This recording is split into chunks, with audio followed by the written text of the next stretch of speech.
स्वागत है आप सभी का हमारे YouTube channel stars business classes पर, जिस पर आप सभी पढ़ते हैं बीएससी के लिए जूलॉजी, बॉटनी और केमिस्ट्री, जिसमें कि आज हम आप सभी के लिए बीएससी 6th सेमेस्टर की बॉटनी क्लास लेकर आए हैं, जिसमें आपकी बुक चल रही है cytogenetics, plant breeding and nano technology. क्या नाम है आपकी बुक का? Cytogenetics, plant breeding and nano technology. ये आपका पेपर फर्स्ट है, जिसमें कि आज हमारा लेक्चर 1 होने वाला है। ये आपकी फर्स्ट पेपर है, तो इसमें हम सबसे पहला यूनिट क्या डिस्कस करेंगे? Cell biology. सबसे फर्स्ट यूनिट जो आपकी है उसका नाम है सेल बायोलॉजी, जिसमें कि हमारा सबसे पहला टॉपिक होने वाला है सेल। सबसे पहले मेरी आप सभी से रिक्वेस्ट है कि अगर आप सभी चैनल पर नए हैं तो चैनल को सब्सक्राइब कर लीजिए, वीडियो को लाइक कर दिया करिए और फ्रेंड्स के साथ भी शेयर कर दीजिए, क्योंकि हमारे इस चैनल पर आप सभी को सारी वीडियोस टॉपिक वाइज प्रोवाइड कराई जाएंगी। तो सेल वॉल के बारे में हम आज जानेंगे। आइए जानते हैं क्या होता है। A cell wall is defined as the non living component covering the outermost layer of a cell, यानी कि जो सेल वॉल होती है उसे एक नॉन लिविंग कंपोनेंट के रूप में डिफाइन किया गया है, जो कि covering the outermost layer of a cell, एक सेल की आउटरमोस्ट लेयर को कवर करती है। जो सेल वॉल होती है उसे एक नॉन लिविंग कंपोनेंट के रूप में डिफाइन किया गया है, जो कि सेल की आउटरमोस्ट लेयर को क्या करती है? कवर करती है। Its composition varies according to the organism. जो सेल वॉल की कंपोजिशन होती है वो ऑर्गेनिज्म के अकॉर्डिंग वेरी करती रहती है, चेंज होती रहती है। And is permeable in nature, और जो इसकी नेचर होती है वो परमिएबल होती है। सेल वॉल की जो नेचर होती है वो परमिएबल होती है।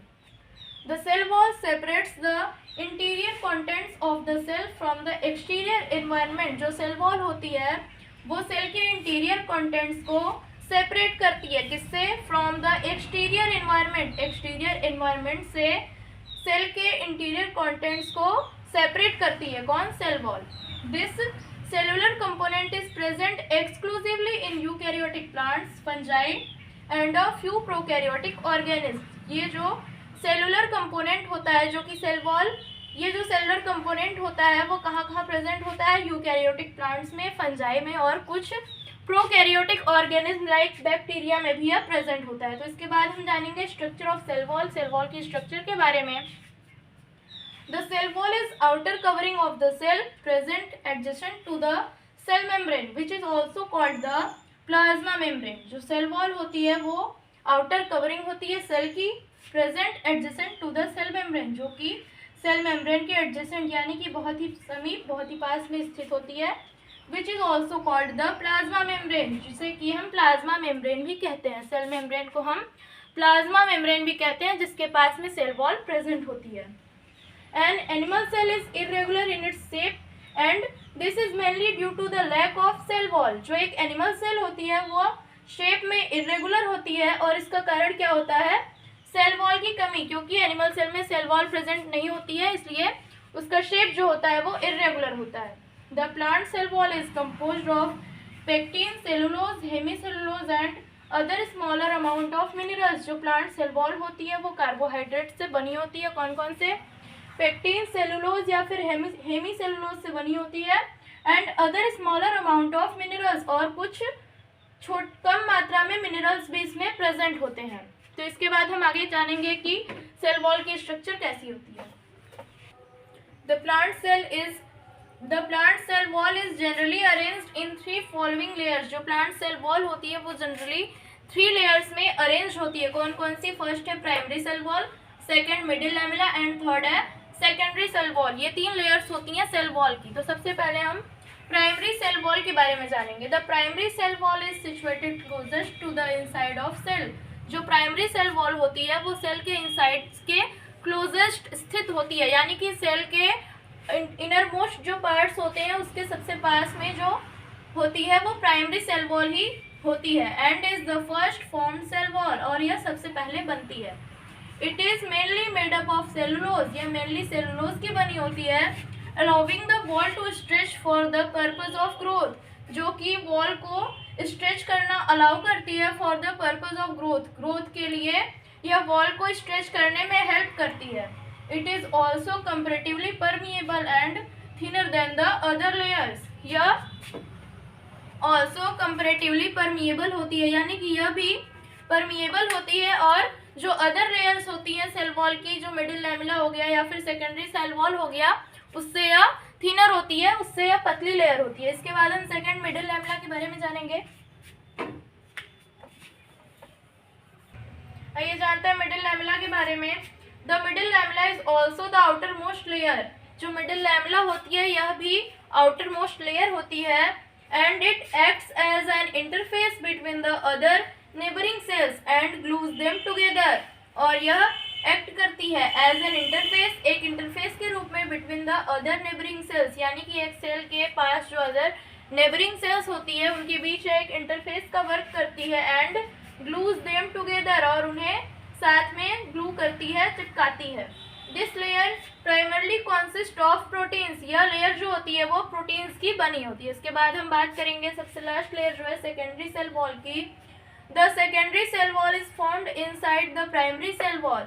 जो सेकेंडरी सेल वॉल होती है वो प्राइमरी सेल वॉल के इनसाइड में, यानी कि अंदर की साइड बनती है। Once the cell is completely grown, कब बनती है? जब सेल जो होता है वो कम्प्लीटली ग्रोन हो जाता है, कम्प्लीटली ग्रो कर जाता है, तब सेकेंडरी सेल वॉल का फॉर्मेशन होता है। This layer provides the rectangular और square shape to a cell. और ये जो लेयर होती है सेकेंडरी सेल वॉल, वह एक सेल को रेक्टेंगुलर या फिर स्क्वायर शेप प्रदान करती है, या फिर उसे रेक्टेंगुलर या स्क्वायर शेप देती है। इसके बाद हम बात करेंगे सेल वॉल के फंक्शंस की कि क्या क्या फंक्शंस होते हैं सेल वॉल के। आइए जानते हैं सेल वॉल के फंक्शंस के बारे में। तो सबसे पहला क्या है? The plant cell wall provides definite shape, strength and rigidity. यानी कि जो प्लांट सेल वॉल होती है वो सेल को एक डेफिनिट शेप देता है, स्ट्रेंथ और रिजिडिटी प्रदान करता है। जो प्लांट सेल वॉल होती है वो सेल को एक डेफिनिट शेप, स्ट्रेंथ और रिजिडिटी गिव अप करता है। उसके बाद सेकंड क्या है? It also provides protection against mechanical stress and physical shock. यानी कि यह प्रोटेक्शन भी प्रोवाइड करता है, किसके against? Mechanical stress and physical shock के अगेंस्ट यह प्रोटेक्शन प्रोवाइड करता है सेल को, जो सेल वॉल होती है। थर्ड क्या है? It helps to control cell expansion due to the intake of water. जब वाटर सेल के अंदर जाती है तो यह सेल एक्सपेंशन को कंट्रोल करने में भी हेल्प करता है। फोर्थ पॉइंट क्या है? It helps in preventing water loss from cell. यह सेल से होने वाले वाटर लॉस को भी प्रिवेंट करता है। फिफ्थ है, it is responsible for transporting substances between and across the cell. यानी कि यह सब्सटेंस के ट्रांसपोर्ट में भी रिस्पॉन्सिबल होता है। उसके सेल के अंदर और उसके बाहर में जो सब्सटेंस का ट्रांसपोर्ट होता है उसके लिए भी सेल वॉल जो होती है वो रिस्पॉन्सिबल होती है। उसके बाद क्या है?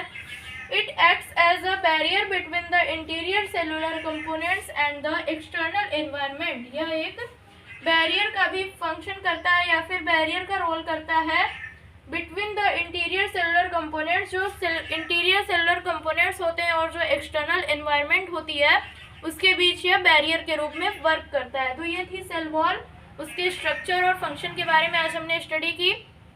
तो ये जो हम फर्स्ट पेपर पढ़ रहे हैं बॉटनी का, इसके सिलेबस की वीडियो भी मैंने अपलोड कर दी है, प्लेलिस्ट में ऐड कर दी गई है, आप सभी चाहे तो देख सकते हैं। उसके लिंक मैं आप सभी को डिस्क्रिप्शन में भी दे दूंगी, तो आप सभी वहाँ से जान सकते हैं कि बॉटनी के फर्स्ट पेपर में जो कि क्या है आपका cytogenetics, plant breeding and nano technology, इसमें आप सभी को क्या क्या पढ़ना है।